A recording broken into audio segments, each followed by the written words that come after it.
The way I use chopsticks perfectly exemplifies my experience as an American-born Taiwanese person. Let me explain. I don't actually know how to use them properly. Like, I'm kind of faking it right now. You know, you're supposed to be able to like, yeah, you saw that, right? That cross. You're supposed to be able to like perfectly go up and down with this. I can't do that. And I'll be honest, I didn't even learn how to like kind of properly use them until I was in my 20s. I used to use them crisscrossing kind of like this. It was like two pencils that I'm just kind of like jamming across like that. And the reason why I never learned how to use them properly is because my parents never taught me. And I became self-conscious about it when I was 13. I distinctly remember I asked my dad, Dad, can you teach me how to use chopsticks correctly? And he was like, why? Can you pick stuff up? And I was like, yeah, I guess. And he was like, that's good enough.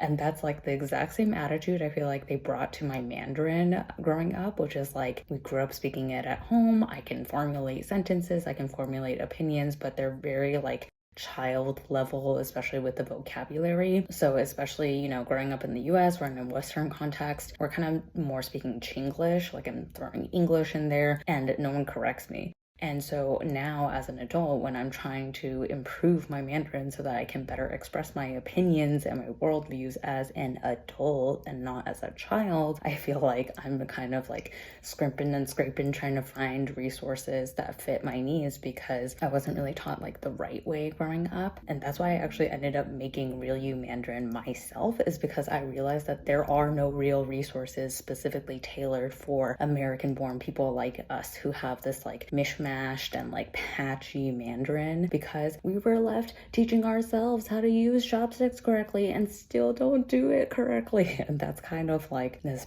beautifully flawed way that we grew up in both our cultural understanding as well as our language. So if you vibe with this, if you love my like not so great way of using chopsticks, let me know in the comments and check out Real You Mandarin, because if you are like me and you have been trying to reclaim and improve your Mandarin as an adult, but you feel like a fish out of water and like you don't have any support, you do have support. You have people like me who understand your struggle, because I am you. So let me know what you think in the comments and hope to see you join our community soon.